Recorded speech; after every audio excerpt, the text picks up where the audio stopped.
The chandelier light shimmered like 1,000 eyes inside the Plaza Hotel ballroom. Journalists, investors, and influencers crowded under the gold dome, raising champagne glasses to the sound of a live orchestra. Everyone came to celebrate Reed Technologies' new partnership with Cartier. But no one expected that the most expensive thing unveiled that night wouldn't be a diamond necklace. It would be betrayal. Lauren Hayes stood near the marble pillar, one hand resting gently on her belly.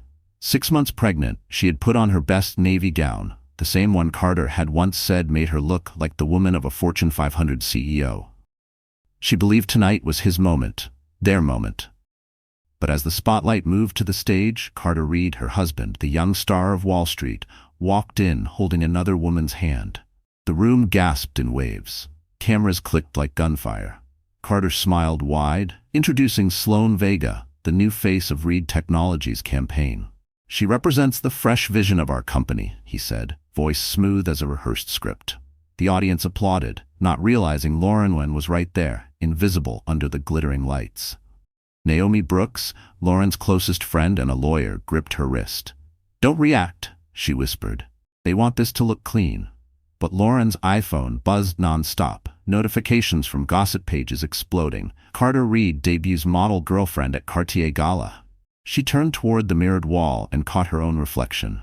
Her mascara smudged, her breathing shallow. Behind her, people murmured. Wasn't his wife pregnant? He moved on fast? PR stunt, maybe? Every word pierced like glass. A few feet away, a tall man in a black tuxedo watched quietly from the shadows, the kind of presence that didn't need introduction. Gabriel Sterling, billionaire investor and Carter's main competitor, noticed the scene. His jaw tightened. He had seen Carter manipulate stories before, but this was cruelty sold as branding. When the applause ended, Lauren tried to slip out unnoticed. But a photographer caught her face mid-tear. The next morning, that picture would circulate with the caption, "Pregnant wife left alone at her husband's gala." Carter didn't even look her way. He lifted Sloane's hand high, smiling for the cameras, his Rolex flashing under the crystal light.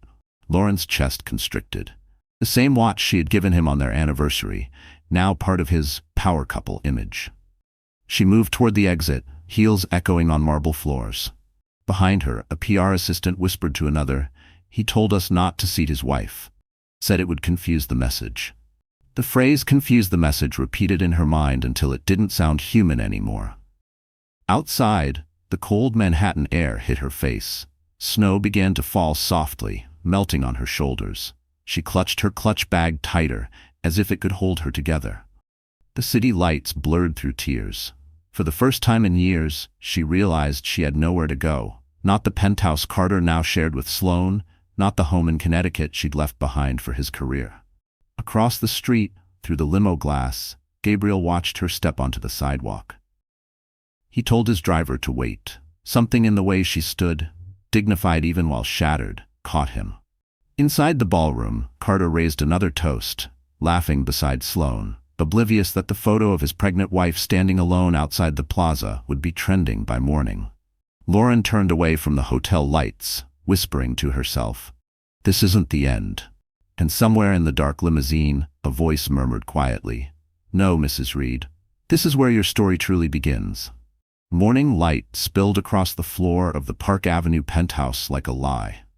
Lauren sat on the gray velvet couch, her suitcase open, half-packed with baby clothes and ultrasound pictures.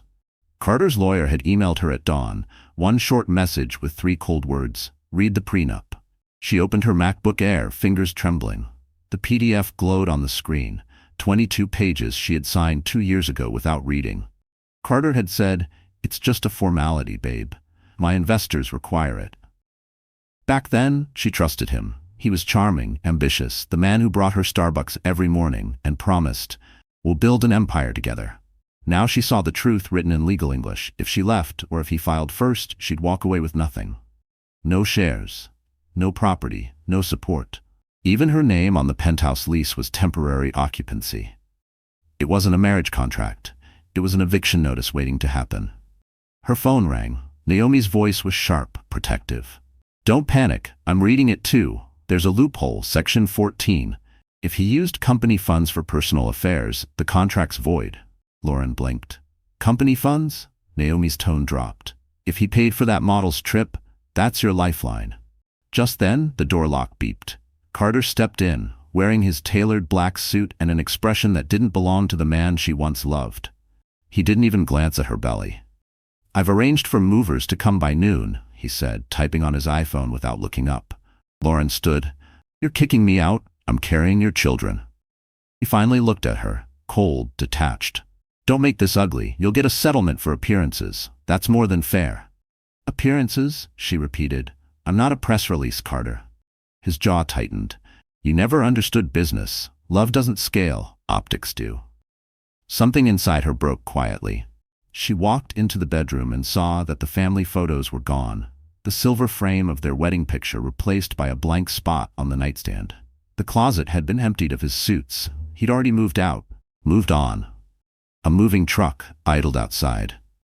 She packed what she could: the ultrasound prints, her wedding ring, a small Amazon box filled with newborn socks she'd ordered last week. Each item felt heavier than gold. Naomi arrived minutes later, heels clicking across the marble floor. "He's freezing your cards," she said quickly. "I saw the bank alert." Lauren nodded, handing her the contract. "Let him. I'll survive." Carter stood at the doorway, impatient. "Don't drag this out, Lauren. The press already thinks we separated months ago." Naomi turned sharply. "You should worry less about the press and more about the SEC when they find out you used company money for personal image branding." Carter smirked. "Empty threat. You don't have proof." Lauren zipped the suitcase and met his eyes one last time. "I used to believe you were ruthless because you wanted success. Now I see. You were ruthless because you wanted control." He stepped closer, whispering, "You'll regret crossing me." She stared back. "I already do." Naomi took her hand. Together they left the penthouse. The elevator doors closed, sealing the life she once had behind mirrored glass. Outside, snow dusted the steps. Lauren tightened her coat, feeling the weight of her unborn children.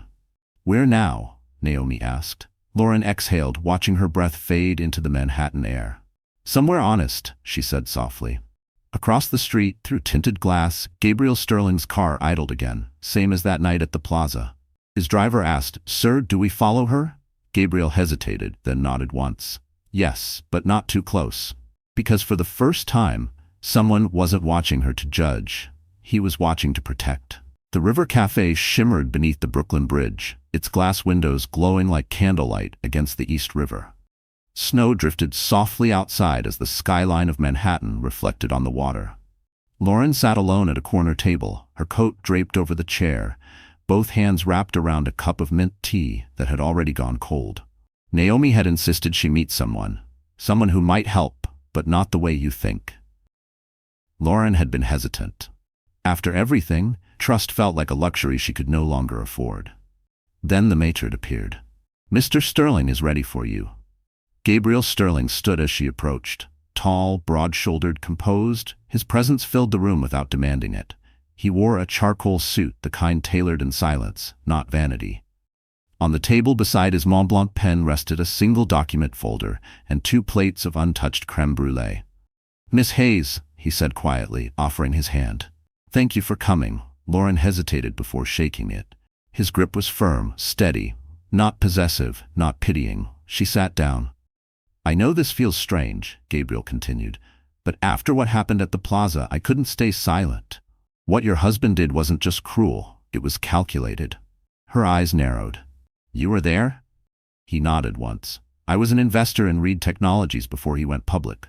I saw how he built everything on optics and manipulation. When I saw him announce a model instead of his pregnant wife, I understood he wasn't launching a partnership. He was erasing a liability." Lauren's throat tightened. "You think I'm a liability too?" Gabriel leaned forward slightly. "No, I think you're the only part of that story that was real." For a moment, silence filled the space between them, broken only by the sound of jazz playing faintly in the background. She tried to steady her breathing. "Why help me? You barely know me." He smiled faintly. "Because I know him, and because no one should have to fight someone like Carter Reed alone." He slid the folder toward her. Inside were photocopies of transaction receipts, company expenses marked as brand consultancy and image partnership fees, all linked to Sloan Vega. Naomi had been right. The proof existed. Lauren looked up, startled. How did you get these? Anonymous tips, he said, eyes steady. But if you use them carefully. I'm not offering revenge.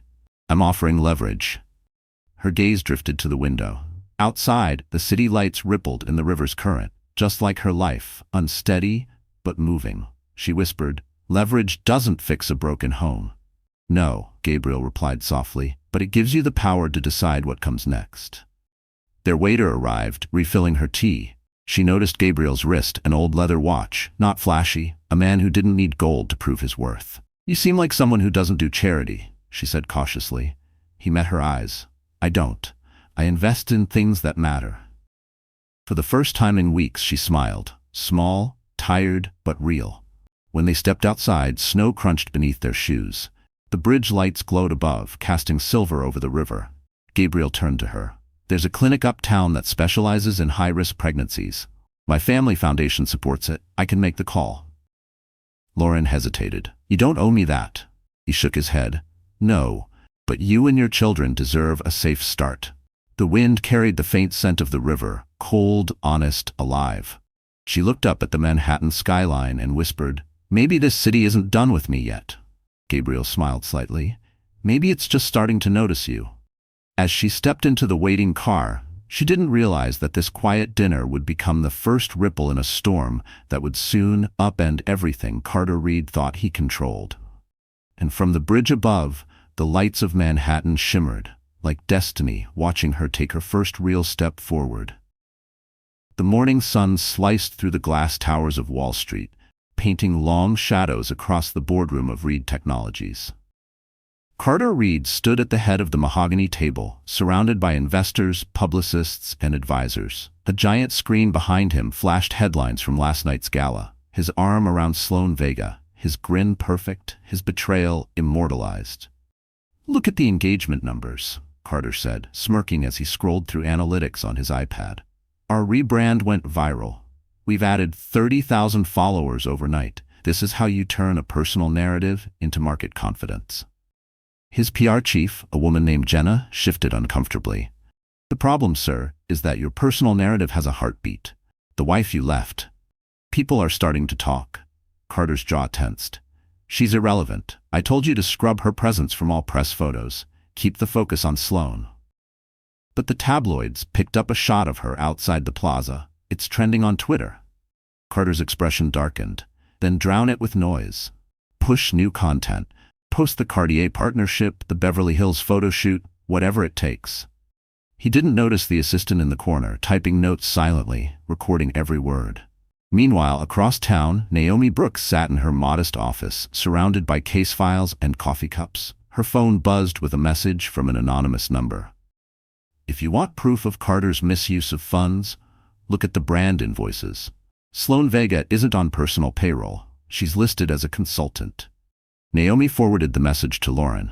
It's worse than we thought. He's not just heartless, he's committing fraud.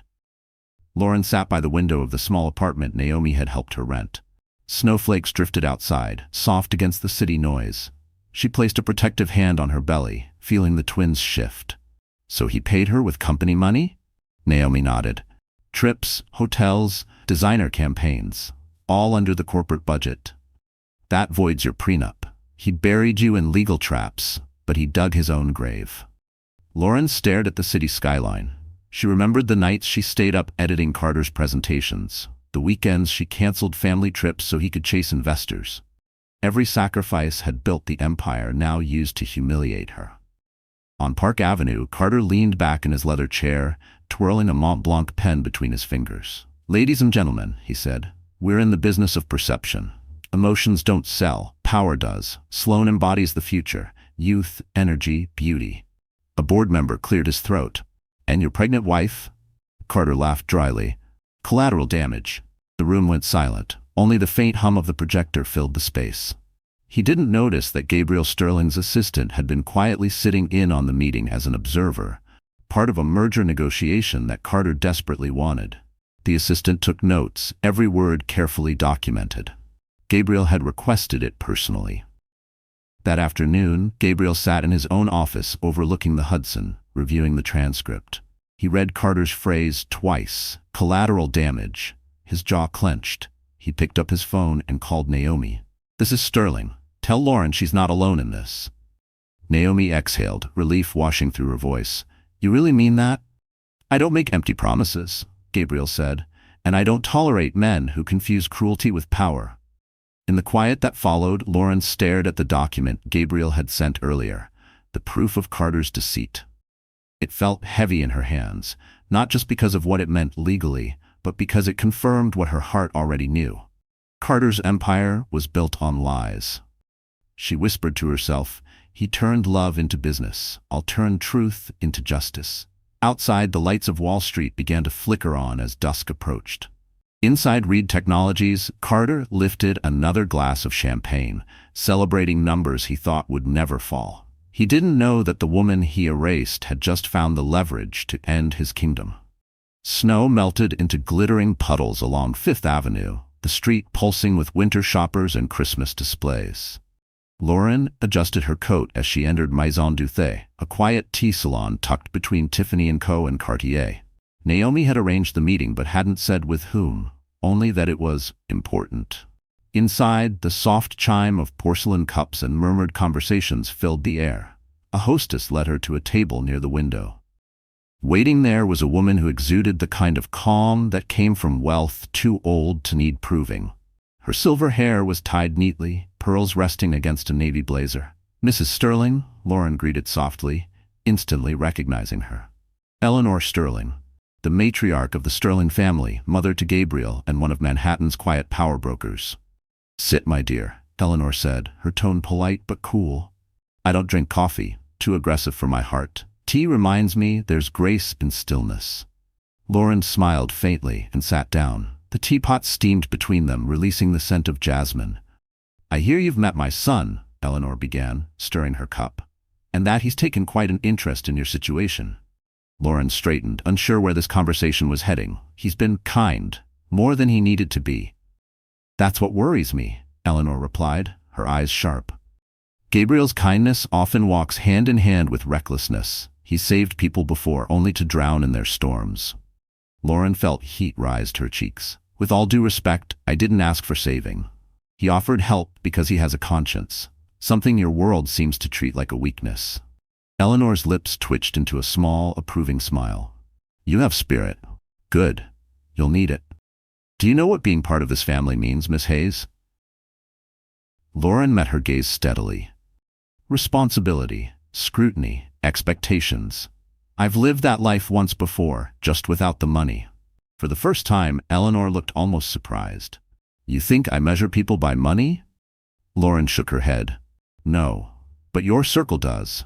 Carter's world taught me that love and image rarely survive in the same room." The older woman studied her for a long moment, then reached into her handbag and placed a small box on the table. Inside was a delicate black dress, simple, elegant, perfectly tailored. "This isn't a gift," Eleanor said. "It's an invitation. My foundation is hosting a dinner next week. If you truly want to stand beside Gabriel, you'll have to stand in front of Manhattan first." Lauren hesitated. "Why me?" Eleanor's voice softened. "Because you remind me of the woman I was before I learned to hide behind etiquette. Because you're not afraid to bleed in public, and that terrifies men like Carter Reed." Silence stretched between them, broken only by the faint sound of footsteps outside. Lauren traced her fingers along the edge of the teacup, realizing this was more than a test. It was a door. She lifted her chin. "I'll be there." Eleanor nodded approvingly, pouring more tea. "Then start by standing tall, even when your knees shake. The world respects composure more than truth. But sometimes truth is the only composure left." As Lauren left the salon, the city lights reflected off the wet pavement, casting gold halos around her steps. The black dress weighed lightly in her arms, yet symbolized something far heavier, the beginning of her return to the world Carter had stolen from her. Across the street, Gabriel waited in his car. He saw the resolve on her face and smiled quietly. She didn't need rescuing. She was already rebuilding herself, piece by piece. And somewhere high above Fifth Avenue, the first crack appeared in Carter Reed's illusion of control. Manhattan shimmered below like a sea of gold. From the rooftop of Gabriel Sterling's penthouse, the skyline looked endless, every window a pulse, every street a story. Snowflakes floated lazily in the night air. Lauren stood near the glass railing, wrapped in a wool coat Eleanor had sent her earlier that evening. The city stretched out before her, dazzling, merciless, alive. Inside, Gabriel poured 2 cups of chamomile tea. No champagne, no orchestra, just quiet. He joined her by the railing, his breath visible in the cold.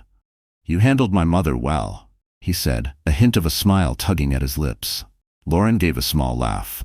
"I thought she might have me escorted out halfway through the tea. She's particular," Gabriel admitted. "But she respects strength." "You didn't flinch." Lauren looked down at the lights reflecting in the Hudson.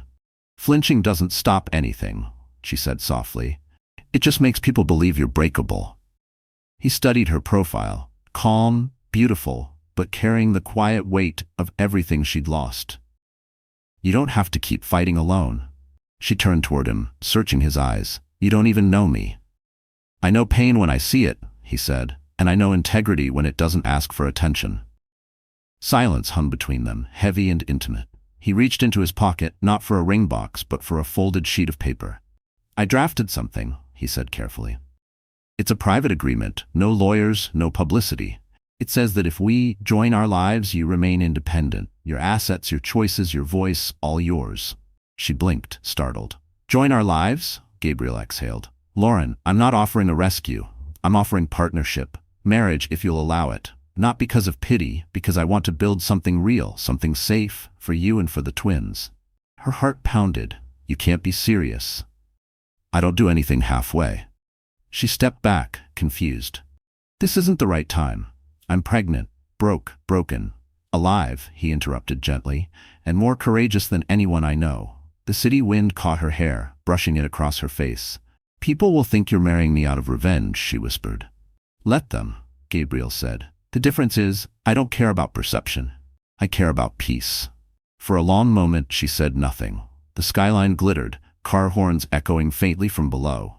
Finally, she looked up at him. "If we do this, it's on my terms. No press, no staged photos, no fairy tale," he smiled. "Then it will be the most honest marriage Manhattan has ever seen." She laughed through tears. "You're impossible." "Not impossible," he corrected, handing her the document. "Just persistent." Lauren read it line by line, every word deliberate, protective, freeing. There were no traps, no power plays, no fine print written to cage her. Just equality. She folded it carefully and met his gaze. "I'll think about it." "Of course," Gabriel said softly. "But for the record, this city runs on deals. I prefer promises." Below them, the lights of Park Avenue blurred like constellations. She thought of Carter, of how their marriage began in a flurry of cameras and ended in silence. And here stood a man offering her nothing to prove, just the chance to breathe again. The wind picked up, scattering snow across the rooftop. Gabriel reached for her hand but didn't pull her close. He just stood beside her, the distance between them honest and sacred. Lauren whispered, "If I say yes, it'll be because I choose peace, not escape." He nodded. "Then say yes only when peace feels like home." And beneath the Manhattan skyline, where betrayal once broke her, a new kind of promise quietly took root. The sterile scent of disinfectant filled the room, softened only by the rhythmic hum of the ultrasound machine. Lauren lay on the cushioned table, her hands nervously clutching the thin hospital blanket. Gabriel sat beside her, clearly out of his element in the white coat world of prenatal care. His phone was off, his tie loosened. For the first time in years, business wasn't his priority. The doctor adjusted the probe and smiled gently. "All right, Mrs. Sterling, sorry, Miss Hayes, let's take a look." Lauren's breath caught. On the black and white monitor, 2 small flickers appeared, steady and alive. 2 heartbeats, the doctor said warmly. "Congratulations, you're having twins." Her eyes welled instantly. All the fear, humiliation, and loneliness of the past months melted in one quiet moment of awe. Gabriel leaned closer, watching the tiny shapes move across the screen. He didn't speak, just smiled, his jaw tightening as if holding back emotion. Lauren whispered, "2 of them. I thought maybe the loneliness was punishment, but maybe it was making space for both." The doctor handed her the printed image. "They're strong," she said kindly. "Keep resting, eat well, and limit stress." Gabriel's gaze shifted at the word stress. He made a mental note. No more calls about Carter. No more late-night news. From now on, peace was part of her treatment plan. After the appointment, they walked through the crisp Manhattan air, the sun glinting off the glass towers. Gabriel insisted they stop at a Starbucks across the street. "You shouldn't walk too long without eating," he said. She smiled faintly. "You sound like Eleanor." "She'd probably approve of that," he replied, handing her a cup of decaf herbal tea. They sat by the window. Outside, cabs honked, life hurried. Inside, time paused. Lauren studied the sonogram in her hand, the first tangible proof that her heart could multiply even after being shattered. "You ever think about fate?" she asked quietly. Gabriel stirred his coffee. "Every day. Mostly about how it doesn't care about our plans. I used to think success was about sharing someone else's dream," she said. "Now I just want to build my own." He looked at her with that steady, unreadable calm that always made her feel safe. "Then build it," he said. "You don't need permission. Not from Carter, not from me." Her throat tightened again. "You really think I can start over?"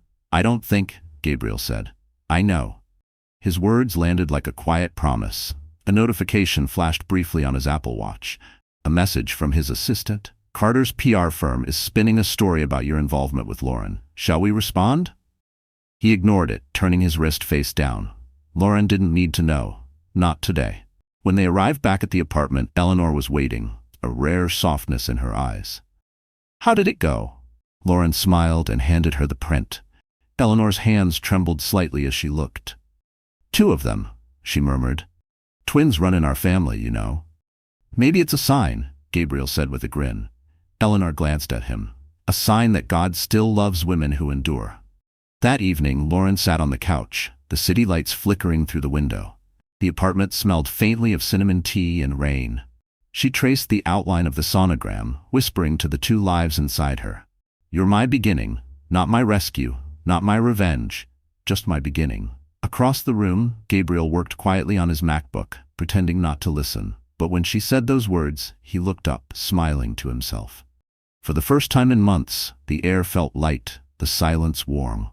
And somewhere inside that tiny print of two fluttering heartbeats, Lauren found proof that love, real love, was still alive. The next morning, sunlight spilled across the marble kitchen island as Lauren poured oatmeal into a bowl. She felt calmer than she had in months. But peace, she was learning, had a short lifespan in a world addicted to spectacle. Her phone buzzed. At first, she ignored it. Then Naomi's name flashed across the screen, followed by one line, "Don't panic, but Carter's PR team is moving fast." Lauren swiped the screen. The top headline on every gossip site read, "Ex-CEO's wife finds comfort in rival's arms. Was the affair the real reason for their split?" Her stomach turned. The article was full of distorted half-truths, anonymous sources, close friends, fabricated quotes about Gabriel being her savior billionaire. The final photo hit hardest, a paparazzi shot of Gabriel walking beside her after the doctor's appointment, his hand gently supporting her elbow. The caption read, "Too close for coincidence." Naomi called. "It's a coordinated smear. They're framing you as a gold digger who jumped from one wallet to another. Classic Carter Reed strategy." Lauren sat down, trembling. "He's using my pregnancy again." "That's his playbook," Naomi said grimly. "Control the story, control the sympathy. But listen, this time he overplayed. He used corporate media accounts to push the narrative. That's company property. I can trace it." Gabriel walked in just as she hung up. His phone had already been blowing up with calls from investors and reporters. "Lauren," he said, voice steady, "don't look at the news. It's all noise." "I already did," she whispered. "They're calling me a scandal." He set his phone down and knelt in front of her. "Look at me. You're not a scandal. You're a mother. You're a survivor. Don't let his lies rewrite who you are." Her eyes filled, but people believe him. They always do. "Then we show them truth," Gabriel said. "But not yet. Timing is everything." He stood and walked to the window, watching the skyline. "Carter thrives on chaos. He wants you rattled so you'll make a mistake. But there's one thing he doesn't understand. Calm people win wars." Lauren exhaled shakily. "You sound like you've fought a few." He smiled faintly. "More than I wanted to. But this one's different." Later that day, Naomi arrived with a laptop. "You'll want to see this," she said, connecting it to the TV. "Carter's campaign with Sloan just launched. They're selling him as the face of second chances and reinvention. The commercial played. Carter in a white shirt, sleeves rolled up, walking along a beach with Sloane in a flowing dress. The tagline read, "Love rebuilt stronger." Lauren stared at the screen, jaw tight.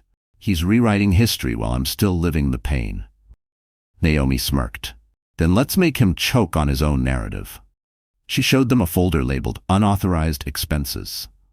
Inside were receipts from Carter's corporate accounts, 5-star hotels in Beverly Hills, jewelry invoices, even first-class tickets for Sloane under a fake consulting title. "I've confirmed it," Naomi said. "He's using investor money for personal indulgence. That's not scandal, it's fraud." Gabriel's expression hardened. "Get me copies. Quietly. I'll make sure the right people see them when the time comes." Lauren hesitated. "I don't want revenge." "You're not getting revenge," Gabriel said gently. "You're reclaiming truth." That night, as the city buzzed outside, Lauren sat by the window, her reflection faint in the glass. She touched her stomach, whispering to the twins, "I won't let him turn us into his story again." Behind her, Gabriel was on the phone, speaking in calm tones to someone on Wall Street. The man who once represented power now used it to defend her peace. Outside, the digital billboard above Times Square flickered with Carter's smiling face beside Sloane. But somewhere high in a quiet apartment, his next headline was already being written, by the woman he thought he'd erased. Beverly Hills was soaked in California sun, every palm tree standing like it was posing for a photo shoot. Sloane Vega stood on the marble terrace of her rented villa, dressed in silk pajamas, phone angled perfectly to catch her reflection in the pool.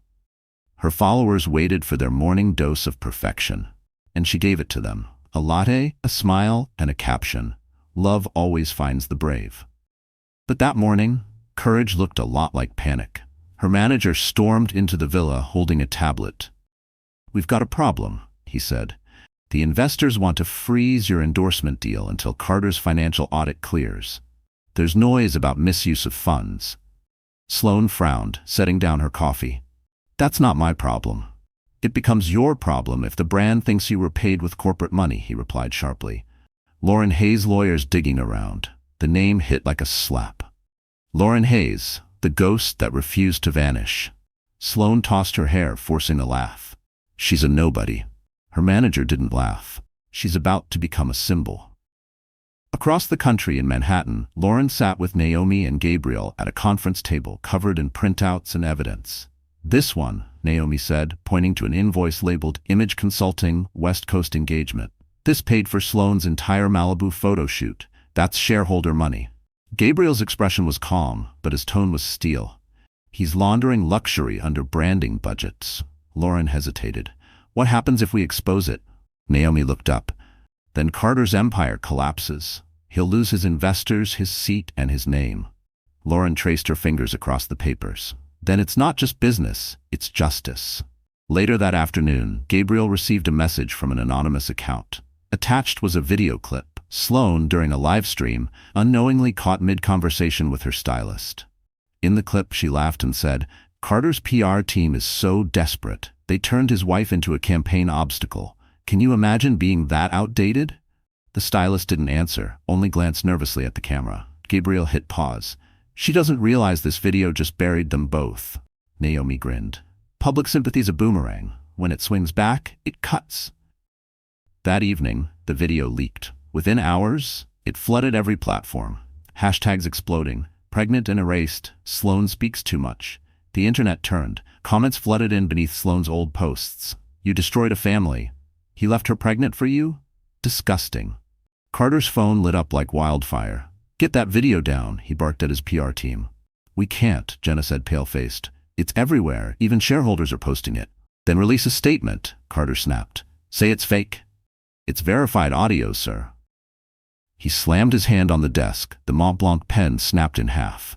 "Then find a new story." But the new story had already found him. Sloane's sponsors began withdrawing. One by one, her deals fell apart. Her social media manager quit. Within 24 hours, her follower count dropped by half. At the same time, journalists dug deeper. Articles surfaced showing the overlap between Sloane's luxury expenses and Reed Technologies' company payments. Every bag, every flight, every Cartier bracelet, documented in black and white. Back in New York, Lauren watched the news in silence. Gabriel glanced at her. You could take this further. Press charges, call a press conference. Lauren shook her head. No, I don't need to humiliate him. I just want the truth to stand long enough for people to see. Naomi smiled softly. That's how you win without getting dirty. Lauren turned toward the window. The city glittered like it was exhaling. For the first time, her name wasn't whispered. It was spoken with respect. Far away, in Beverly Hills, Sloane closed her laptop and stared at her reflection in the dark screen. For once, it didn't smile back. And in that silence, the empire Carter built on beauty and lies began to crack wide open. Rain hammered against the windows of the Upper East Side apartment as thunder rolled through the night. Lauren sat on the edge of the bed, one hand pressed to her swollen belly. A sharp pain shot through her, sudden and deep. She gasped. Gabriel. Her voice trembled. He looked up from the papers scattered on the dining table, legal drafts, financial reports, and news clippings about Carter's collapsing empire. In an instant, he was at her side. Breathe, Lauren. How far apart are the contractions? 5 minutes, she said, clutching his arm. It's too early. I'm only 34 weeks. He grabbed the hospital bag already packed and called the driver. We're leaving now. Outside, lightning lit up Manhattan like a camera flash. The Mercedes S-Class cut through the storm, tires hissing across wet asphalt. Gabriel held Lauren's hand all the way, whispering calm words she barely heard through the pain. You're okay. I'm right here. Just keep breathing. By the time they reached Mount Sinai Hospital, the contractions had doubled. Nurses rushed her into the delivery ward. The scent of antiseptic, the buzz of monitors, the blinding white lights, it all blurred into chaos. Mr. Sterling, we need you to wait outside, a nurse said. He hesitated, his face tight with fear. No, I stay. Lauren turned her head, sweat beading on her forehead. It's okay. Just stay close. Don't leave. He nodded, gripping her hand as the doctor began preparing. You're strong, he whispered. You've already survived worse than this. Minutes stretched into hours. Her heartbeat raced. Then, 2 cries. Tiny, raw, perfect. The room froze. The doctor smiled beneath her mask. Congratulations, a boy and a girl. Lauren broke into sobs of relief. Gabriel's knees almost gave out as he looked at the newborns, their skin pink and wrinkled, their cries piercing the storm. He whispered something she couldn't quite hear, maybe a prayer, maybe gratitude. But the moment of peace shattered with the buzz of Gabriel's phone in his pocket. He glanced at the screen. A message from his assistant. Carter scheduled an emergency press conference. He's blaming you for corporate sabotage. Gabriel's face hardened. He's trying to deflect, he muttered. Lauren, exhausted but alert, heard him. Don't go, she pleaded. Not tonight. He kissed her forehead. I'm not leaving. Let him talk himself into his own grave. Outside, reporters were already flooding social media with clips of Carter standing behind a podium, drenched in arrogance and desperation. This attack on my company, he said, was orchestrated by a jealous competitor and his mistress. The words sliced through the air like glass. Within minutes, Naomi texted Gabriel a single line. Sit tight, we're countering. Back in the hospital, Lauren watched her babies in the incubator, tubes and sensors fragile against their skin. Her tears came quietly this time, not of pain, not of defeat, but of clarity. He can say what he wants, she whispered, but the truth already has a heartbeat. Gabriel took her hand. You've already won, Lauren. Not in headlines, in life. Hours later, dawn crept through the blinds. The storm had passed. The nurse placed both babies in her arms, their eyes fluttering open for the first time. She kissed their foreheads. Welcome home, she murmured. In that quiet moment, surrounded by the hum of machines and the faint smell of rain, Lauren Hayes, once erased, once humiliated, finally felt whole again. Outside, as the city woke, Carter Reed's press conference began to unravel. Reporters confronted him with evidence Naomi had leaked just hours earlier. Forged invoices, falsified expense claims, Sloane's video confession. By noon, his company stock plummeted. By evening, he would be suspended. And while his empire collapsed, Lauren held the 2 tiny reasons she no longer feared anything, not even his name. The hospital room smelled faintly of lavender and new beginnings. It had been 3 weeks since the twins' birth, and for the first time, Lauren could breathe without fear. The machines were gone, the monitors silent. 2 tiny bundles slept beside her, their chests rising and falling in sync. a rhythm that grounded her in a world she once thought would never stop spinning. Gabriel sat in the corner, laptop open on his knees, answering a muted conference call. The CEO of Sterling Capital, a man once feared on Wall Street, now whispered between baby coos. Lauren watched him from the bed, half smiling. "You've traded stocks for diapers," she teased softly. He looked up, eyes tired but warm. "These have better long-term returns," he said. She laughed quietly, careful not to wake the twins. The sound felt foreign, like a forgotten language finally returning. Eleanor Sterling entered carrying a tray of herbal tea and a soft wool blanket. "The twins are beautiful," she said, her voice softer than Lauren had ever heard it. "You're recovering well?" Lauren nodded. "I still get scared sometimes. The silence feels temporary, like something bad's waiting around the corner." Eleanor poured the tea into delicate porcelain cups. "Peace isn't fragile, dear. You are just learning to live inside it." The days blurred into gentle routines. Feedings at 2 a.m., lullabies at dawn, naps filled with tiny breaths, and sunlight streaking across the curtains. Between them, Lauren found slivers of herself she hadn't known were missing.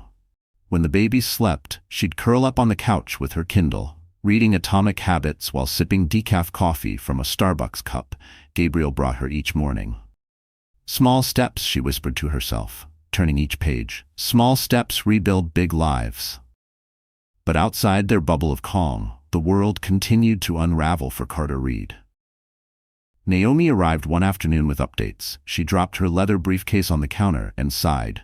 "He's officially under investigation. Misappropriation of corporate funds, falsified expense reports, ethics violations, the works. His board voted to suspend him pending trial." Lauren's hand froze on the baby bottle. "I didn't want it to go that far." Naomi met her eyes. "You didn't push it. The truth did." Gabriel listened silently from across the room. When Naomi left, he walked over and kissed Lauren's forehead. He built his empire on manipulation. Sooner or later, gravity does its job. That night, after the twins drifted to sleep, Lauren scrolled through her messages. Dozens of women had written to her, strangers who saw themselves in her story. "You made me believe healing is possible. Thank you for standing tall." Her fingers trembled as she typed back a single line. "You don't have to be unbroken to be strong." The next morning, Gabriel surprised her with something new. A small leather journal embossed with her initials. "For your thoughts," he said. "Or your next chapter."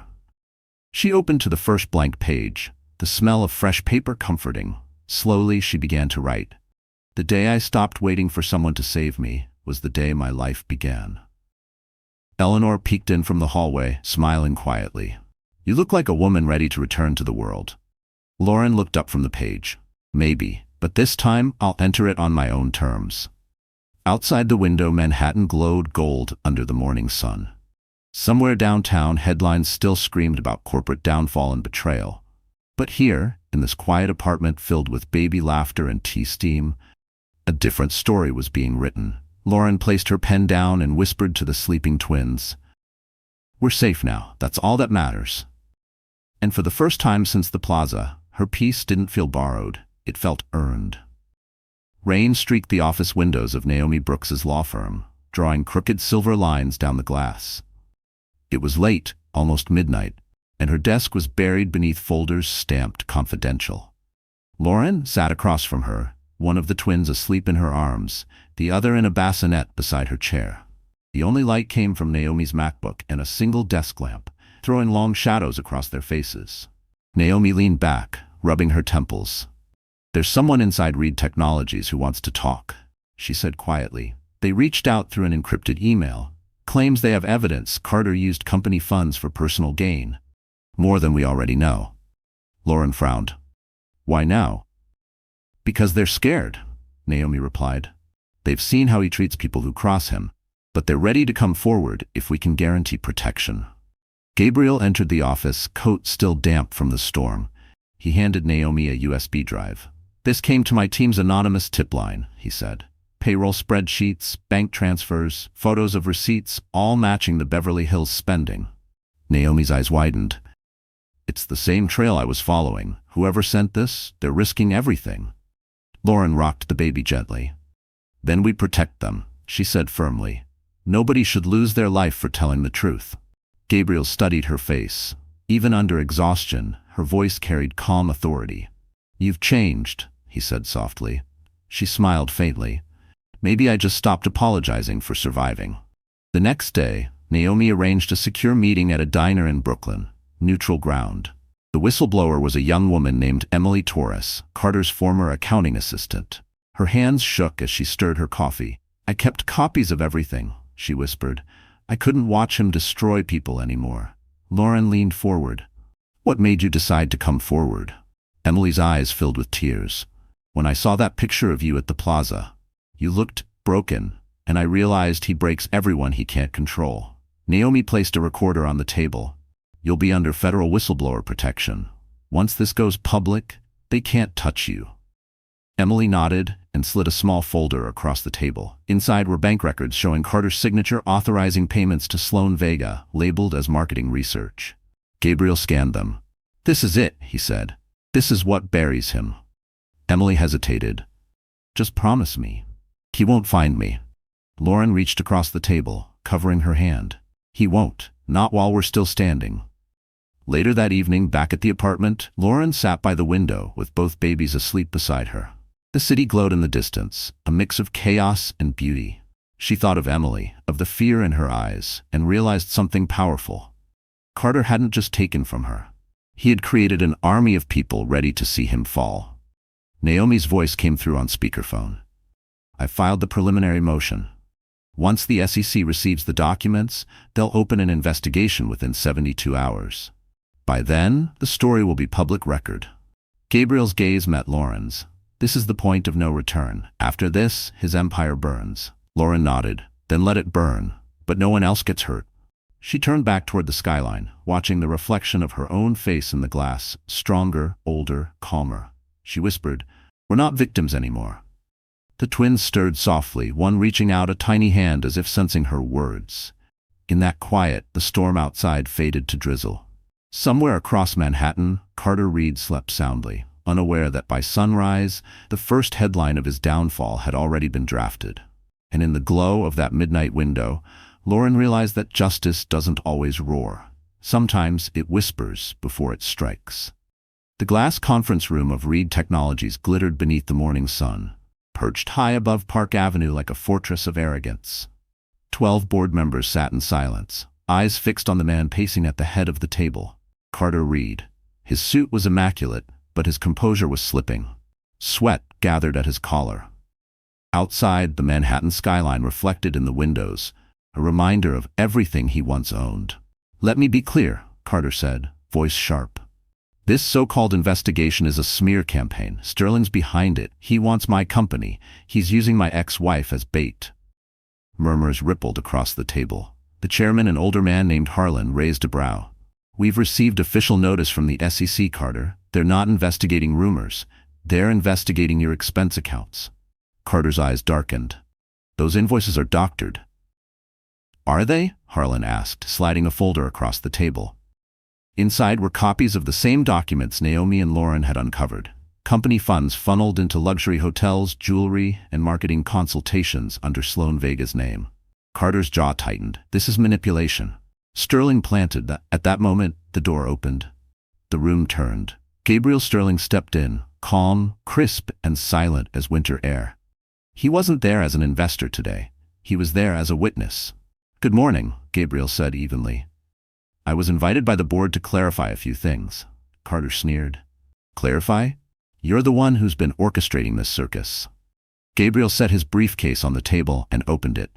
"Clarification is easy when there's proof." He slid a single flash drive toward Harlan.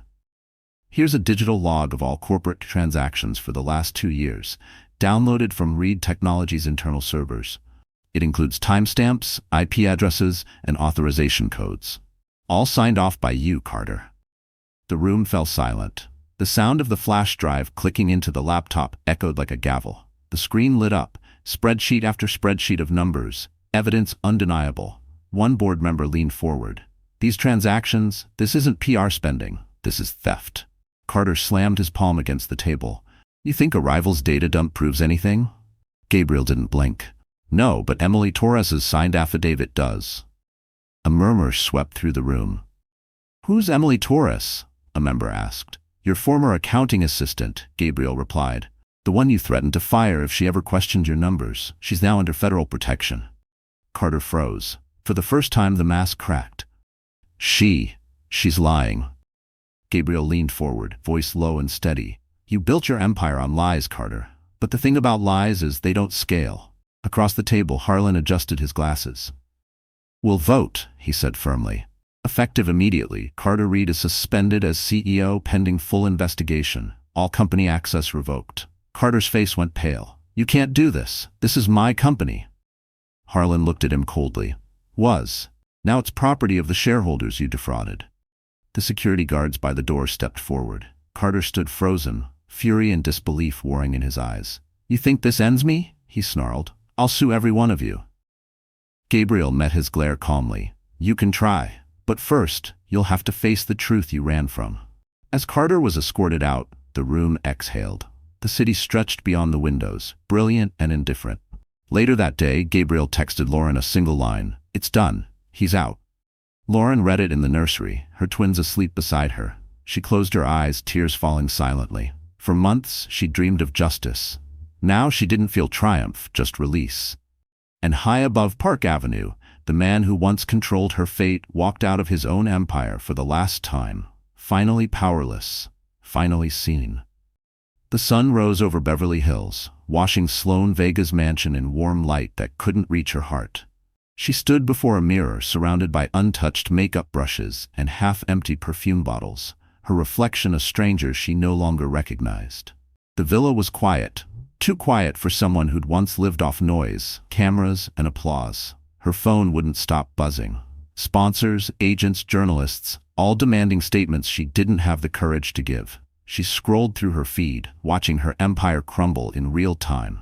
Sloan speaks too much still trended, but now it carried a venom she couldn't spin away. Comments flooded every post. Homewrecker, liar, gold digger. The luxury brands she'd flaunted, Cartier, Dior, even a skincare line she helped launch, had all terminated their contracts overnight. The same glossy photos that once made her millions now marked the trail of her downfall. Her manager, Derek, stormed into the room holding a phone and an espresso. The press wants a quote. If you don't respond, you'll look guilty. Sloan's voice was flat. I am guilty. He froze. Then fake remorse. Do the redemption arc. Cry on camera. Talk about growth. Everyone loves a comeback. She shook her head.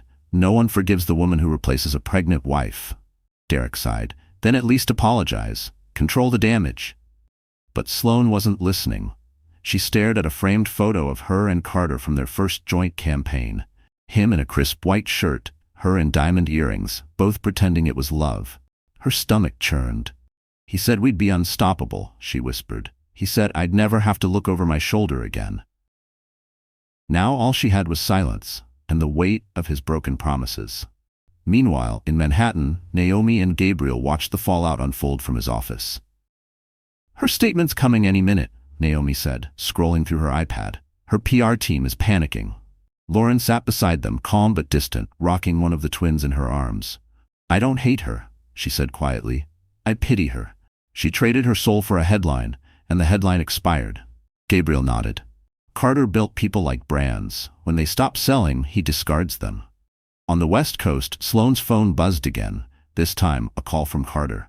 She stared at his name glowing on the screen. For a long moment, she almost answered. Then she pressed decline. A second later, a text appeared. You owe me loyalty. Don't you dare speak. Her fingers hovered over the keyboard. Then she typed, you used me. We're both paying for it now.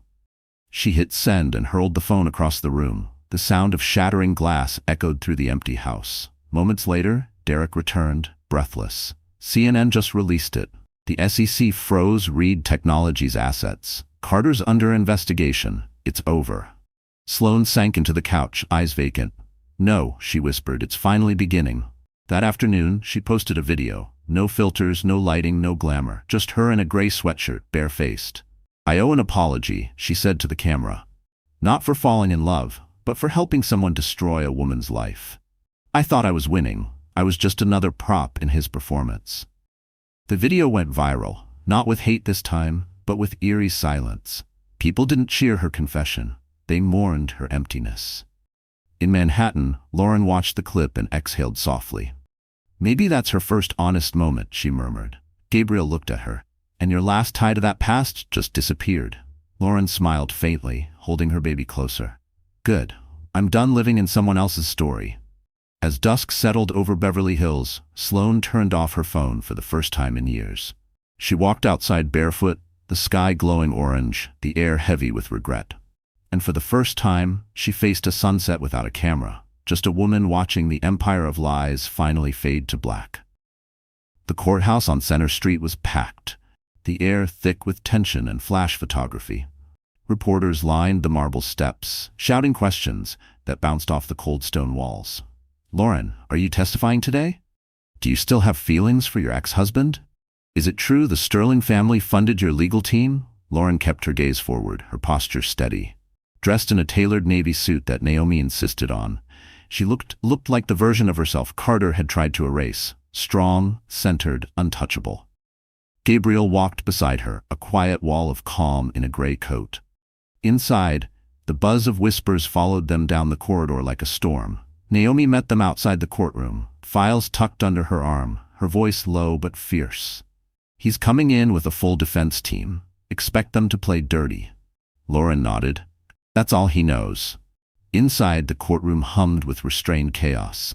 Carter Reed sat at the defendant's table, his perfect hair and crisp suit unable to hide the exhaustion etched into his face. The arrogance that once carried him through boardrooms was gone. His lawyers flanked him, flipping through binders filled with excuses. When the judge entered, the room stood. Cameras clicked. Carter avoided Lauren's gaze. Case number 2406, the clerk read. Reed Technologies versus Carter J. Reed, civil and corporate misconduct. Lauren's palms sweated, but she didn't falter. She took the stand when called, her heart pounding as she placed a hand on the Bible. Do you swear to tell the truth? I do. Naomi began gently. Miss Hayes, could you tell the court how your name became connected to Mr. Reed's company funds? Lauren's voice was steady. I didn't take anything. I built everything beside him. Presentations, investor meetings, PR strategies. I just didn't know he was using the same company money to pay for his affair. Murmurs rippled through the courtroom. Naomi displayed copies of the invoices, each stamped with Carter's digital signature. Did Mr. Reed ever deny authorizing these payments? Lauren looked directly at her ex-husband. Not to me. He just said they were necessary costs for the brand. Carter's lawyer objected, but the judge overruled. Naomi continued. What did you lose as a result of these actions? Lauren took a slow breath. My home, my dignity, my faith in people. But I gained something too. The understanding that silence protects the wrong side. Even the judge seemed to pause at her words. When Carter's turn came, he straightened, smirking faintly. I never misused funds. I was expanding the company's marketing reach. The woman sitting there, he nodded toward Lauren, has a history of dramatizing things for attention. She's angry because I moved on. Gasps echoed through the courtroom. Naomi's tone turned razor sharp. Mr. Reed, are these your initials on Exhibit B? He hesitated. Yes, but... And this bank transfer for $48,000 labeled brand collaboration? That's a private jet to Los Angeles where you and Miss Vega were photographed the next day. Is that coincidental? Carter's composure cracked. You're twisting things. We're uncovering them, Naomi replied coolly. The judge banged the gavel. Enough. The evidence speaks for itself. As the session ended, Carter turned toward Lauren, his voice a low hiss. Enjoy the show. It won't last. She met his glare with calm resolve. Neither did your lies. Outside, the wind carried the sound of reporters shouting her name, but Lauren didn't flinch. Gabriel waited by the courthouse steps, phone in hand. The judge's recommendation will hit the press within the hour, he said quietly. You did it. Lauren smiled faintly. No, we did it. Naomi joined them, slipping her sunglasses on. He'll probably appeal, she said. Lauren looked at the gray Manhattan sky. He can keep fighting, but this time he's fighting truth. As they walked away from the courthouse, the cameras followed. But for the first time, the lens told a different story. The woman once humiliated in headlines was now the headline itself. Proof that even in a world of power and deceit, integrity could still win. The gala ballroom at the Manhattan Ritz-Carlton glowed like molten gold. Crystal chandeliers threw reflections across the polished floors.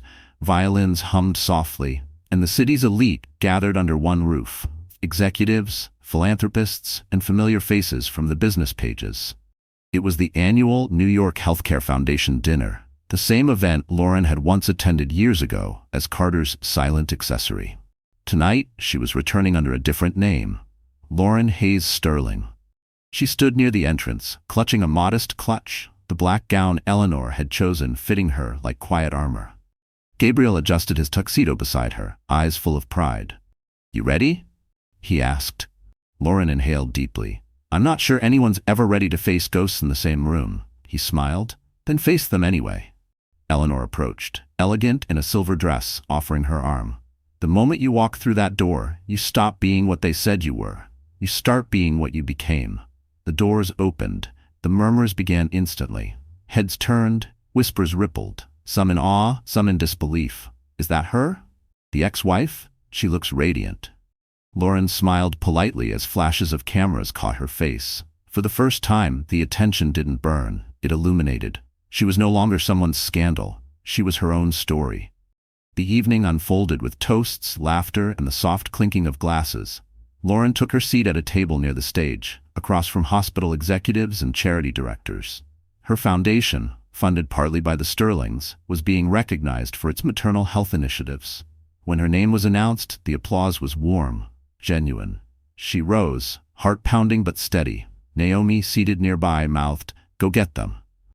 Lauren stepped onto the stage, the microphone catching her breath before her words. "I used to think strength meant silence," she began.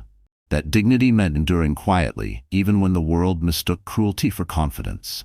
But I learned that silence doesn't protect, it imprisons. Tonight I stand not because I'm fearless, but because I'm finally free." A hush fell over the crowd. She continued, voice calm yet fierce. "There was a time when I was told that motherhood made me a liability, that compassion had no place in ambition. But compassion, real compassion, is power. It builds what greed destroys." She paused, letting the words settle. Cameras flashed, but for once she didn't mind. "This foundation isn't just about healthcare. It's about giving women a chance to rebuild, to stand again when the world tries to silence them." When she finished, the audience rose in a standing ovation. Gabriel's hands were the first to clap. Eleanor's eyes glistened with pride. Even Naomi, ever the composed lawyer, wiped away a tear. As Lauren left the stage, a woman approached her. A young journalist with trembling hands. "Miss Sterling," she said softly, "I used to intern at Reed Technologies. I saw what they did to you. Thank you for surviving out loud." Lauren smiled gently. "That's the only kind of surviving worth doing." Across the room, Carter's former investors sat quietly, watching. A few even clapped, awkwardly at first, then sincerely. Reputation had shifted. The narrative was no longer his to control. Later that night, Gabriel found her on the balcony overlooking Central Park. The city glimmered below like 1,000 untold stories. He draped his jacket over her shoulders. "You were magnificent," he whispered. Lauren laughed softly. "I was terrified." "That's what made it real," he said. "You didn't perform, you lived." She turned to him, eyes reflecting the city lights. "Do you think this is it? The ending?" He shook his head. "No, it's the beginning written in your own handwriting." Below them, the sound of applause still echoed through the ballroom, and for the first time the woman once humiliated beneath chandeliers stood beneath them as her own light, brighter, stronger, untouchable. The city had quieted into the hush that only came after midnight. Rain misted over the glass windows of the Sterling penthouse, turning the Manhattan skyline into a watercolor of gold and gray. Inside, the twins finally slept, soft breathing filling the nursery. Lauren sat on the couch, curled in one of Gabriel's sweaters, sipping chamomile tea from a white porcelain cup. For once, her world felt still. Then the phone rang. The sound pierced through the calm, a vibration against the marble counter, trembling like a warning. She glanced at the screen. Unknown number. Normally she would have ignored it, but something in her chest told her to answer. "Hello?" For a few seconds, silence. Then a voice she hadn't heard in months, hoarse, tired. "Lauren, it's me." Carter, her hand went cold around the cup.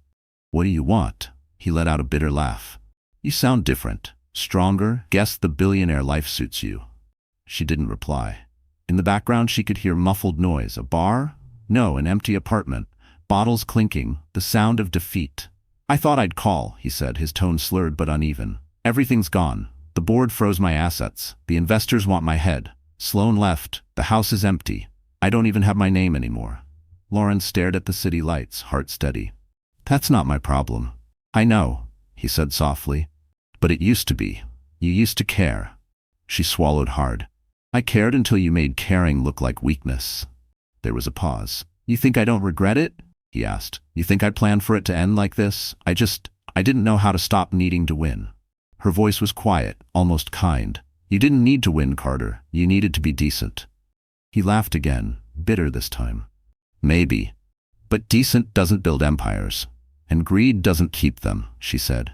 The rain thickened outside, streaking down the glass like tears she refused to shed. Carter's voice softened, almost human. I saw the gala on TV. You looked happy. I am, he hesitated. Do they, your kids, look like me? Lauren closed her eyes. They look like themselves. That's all that matters. Another long silence stretched. Then, unexpectedly, his voice broke. I don't know who I am without all of it. Maybe that's the point, she said. Now you get to find out. I don't deserve that chance. No, she said gently, but you can still take it. For the first time, he didn't argue. He just breathed, slow and uneven. I'm sorry, Lauren, for everything. You didn't deserve what I did to you. Her throat tightened, but her words stayed calm. You're right. I didn't. But if you're looking for forgiveness, you'll have to earn it yourself. She heard him exhale, a sound that carried both pain and surrender. Goodbye, Lauren. Goodbye, Carter. The line went dead. Lauren set the phone down, her hands trembling slightly. Not from anger this time, but from release. She had waited months for this moment, and now that it came, she didn't feel triumph or bitterness, only peace. Gabriel appeared in the doorway, sleepy-eyed in his t-shirt. Everything okay? She nodded, wiping her eyes. Yeah, just closure. He sat beside her, pulling her into his arms. You don't owe the past anything. I know, she whispered, resting her head on his chest. But sometimes you still have to say goodbye to it. Outside, the rain slowed, and dawn began to tint the clouds a faint pink.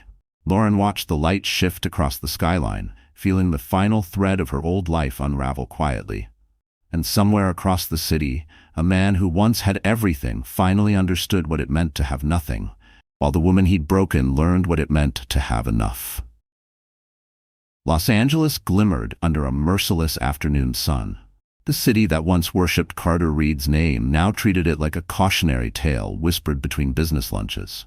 Billboards that had once flaunted his face were replaced by new campaigns, new CEOs, new success stories. Reed Technologies was officially in liquidation, its assets divided like bones. Carter sat alone at an outdoor cafe in Beverly Hills, wearing sunglasses to hide the hollow circles beneath his eyes. The waiter recognized him but said nothing. Fame, like coffee, grows cold when it's no longer served.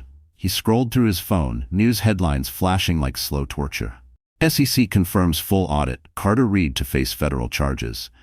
Ex-model Sloan Vega breaks silence. Former CEO spotted alone in LA, from power to pariah. Each one hit like a bruise. He tossed the phone aside and stared at his reflection in the coffee cup, gray around the temples, lines carved deep by stress. He had everything once, the empire, the woman, the illusion. Now, all he had was the noise of his own mistakes. The cafe door opened, and Sloan stepped out, cautious as though testing the air. She looked smaller than he remembered, bare-faced, wrapped in an oversized denim jacket, hair tied back.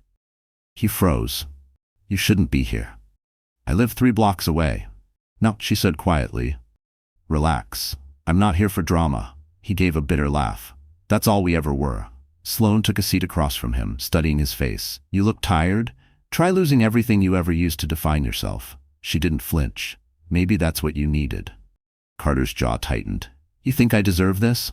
I think we both do, she said softly. We built our lives on someone else's pain. You called it strategy. I called it love. Turns out we were both lying.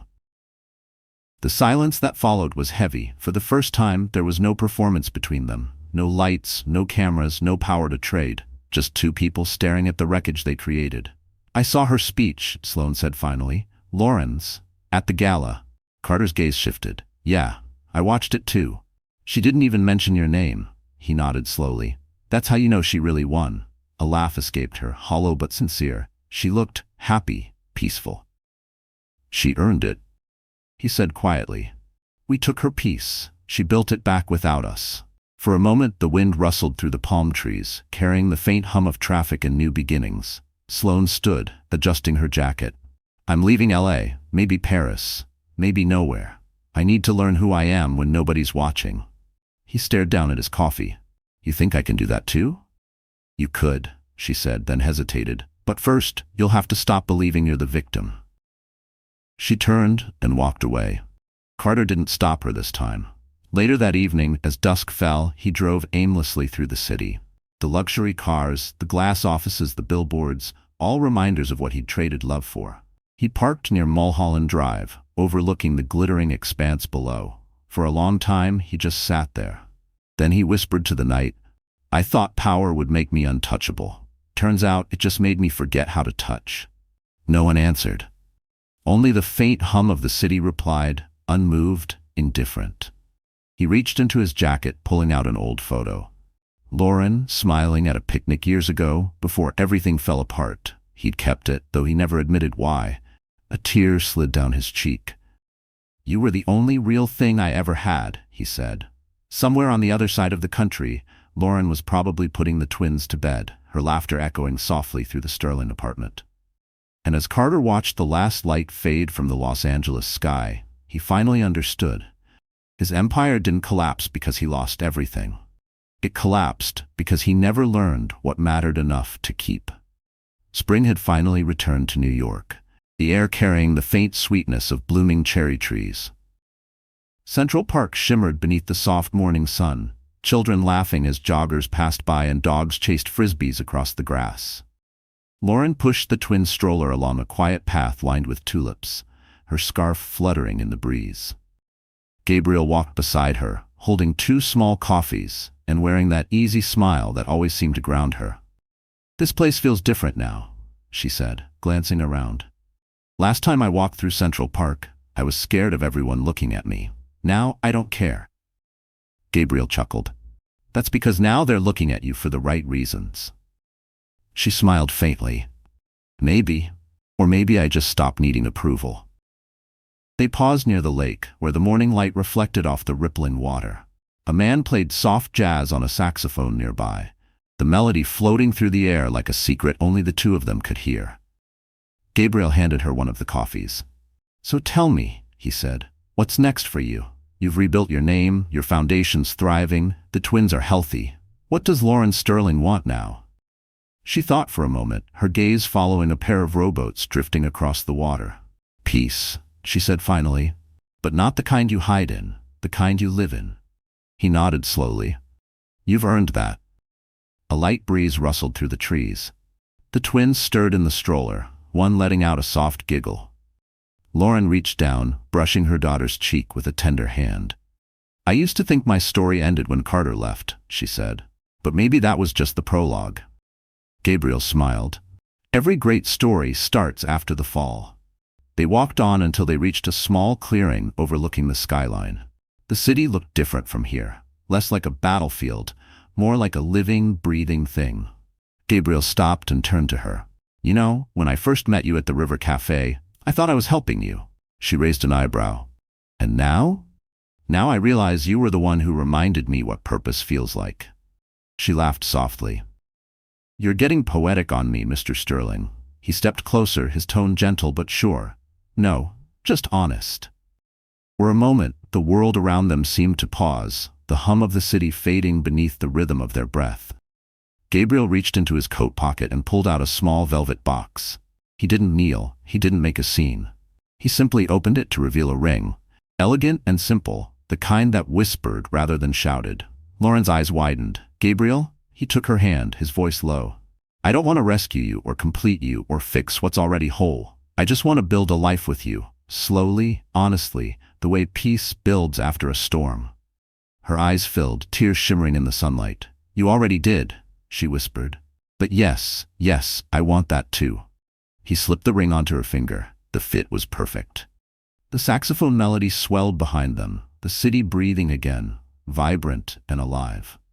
Gabriel leaned forward and kissed her forehead, then whispered, to second chances. She smiled through tears. To new beginnings. The twins laughed from the stroller as if echoing their mother's joy. They stayed there for a long time, watching the city pulse with life. The skyline glowed with morning light, and for the first time in years, Lauren didn't feel small beneath it. She felt part of it. She looked at Gabriel, her voice steady and full. "We'll teach them kindness, won't we? That success means nothing if you lose your heart along the way." He nodded, eyes soft. "That's a promise." And as the sun rose higher over Central Park, Lauren Hayes Sterling, once broken, now whole, realized her life wasn't a comeback story anymore. It was simply a love story that had finally found its home. The morning sun spilled gently through the windows of the Sterling townhouse on the Upper East Side. The smell of pancakes and freshly brewed coffee filled the kitchen. Lauren stood at the stove, hair tied up, wearing one of Gabriel's white shirts over her jeans. She hummed softly as the twins played on the floor, their laughter echoing through the house like music. It had been a year since the court hearing, a year since the headlines shifted from scandal to redemption, and for the first time, life was beautifully ordinary. Gabriel walked in, sleeves rolled up, holding a stack of newspapers. "You made the front page again," he said with a grin. "Don't worry, it's the good kind this time." She turned, mock glaring. "Please tell me it's not another billionaire power couple headline. I'm just trying to be a mom who flips pancakes without breaking them." He laughed, placing the paper on the counter. The headline read, "Lauren Hayes Sterling launches global fund for single mothers. Grace over greed." She stared at it for a moment, then smiled softly. "Grace over greed," she repeated. "I like that." "That's because it's who you are," Gabriel said, kissing her forehead before pouring himself coffee. As the twins babbled on the floor, Lauren felt a tug of nostalgia. She glanced at her wedding ring, the simple Tiffany band Gabriel had chosen, and thought of everything it symbolized. Not wealth, not status, but peace. The kind that couldn't be bought. Later that afternoon, they drove to the River Cafe, the place where it had all started. The skyline shimmered across the East River, sunlight bouncing off the glass towers of Manhattan. The same table where Gabriel once handed her that folder of evidence now held 2 glasses of sparkling water, a vase of tulips, and the gentle chaos of twin toddlers smearing crumbs across the white tablecloth. Lauren looked out the window, remembering the woman she had been that night. Pregnant, humiliated, lost. The ache that once lived in her chest was gone, replaced by something tender and full. Gabriel reached across the table, brushing a crumb from her wrist. "What are you thinking?" She smiled faintly. "That I almost didn't show up that night. That if I'd stayed home, scared and silent, I might still be living in someone else's story." He nodded. "But you didn't. You walked in. You faced everything." She glanced at him, eyes soft. "You know what's funny? I thought love was supposed to be loud, grand gestures, dramatic fights, all that chaos. But now I think real love sounds like this." He tilted his head. "Like what?" She smiled. "Like pancakes sizzling, babies laughing, silence that doesn't hurt." He reached for her hand. "Then let's keep it that way." Across town in a smaller courtroom, Carter Reed stood before a judge for his sentencing. He wore a plain suit, no cameras, no applause. The empire he built had vanished, and with it, the arrogance that once filled every room he entered. The judge read the decision calmly: probation, restitution, and a permanent ban from corporate leadership. When he stepped outside, no one waited for him. Only the sound of distant traffic and the faint echo of his own choices. For the first time, he felt the weight of his name and how little it meant. Meanwhile, Lauren and Gabriel took the twins for a walk through Brooklyn Bridge Park. The breeze smelled of salt and spring. The city pulsed around them, alive and forgiving. Lauren lifted her daughter into her arms, whispering softly, "You'll never have to earn your worth. You were born with it." Gabriel smiled beside her. "You should put that on the foundation's wall." "Maybe I will," she said, right next to the line that started it all. "Don't confuse silence with weakness." As the sun dipped behind the skyline painting the river gold, Lauren looked around at her life. No longer a battlefield, but a home. And in that quiet, glowing moment, the story that began with betrayal ended with grace. Proof that sometimes the sweetest revenge is simply living well, loved, and free. So that's how our story ends. But if you're still here watching until this moment, then maybe, just maybe, something in this story touched your heart. And that means it wasn't just about Lauren, Gabriel, or Carter. It was about all of us. Life has a way of breaking us down before it teaches us what truly matters. As Marcus Aurelius once wrote, the obstacle is the way. Sometimes the pain we run from becomes the path that leads us home. Lauren's journey reminds us that losing everything isn't the end. It's the start of rebuilding with truth, grace, and self-respect. No matter what betrayal, loss, or silence you faced, remember this: peace is not found in revenge. It's found in rising again, quietly, powerfully, on your own terms. So take a breath, forgive what hurt you, and start again, stronger, calmer, wiser. And if this story reached you, if it helped you believe that healing is possible, then give this video a like, share it with someone who needs hope tonight, and don't forget to subscribe to our channel. Because here, we don't just tell stories, we remind you that you can always begin again.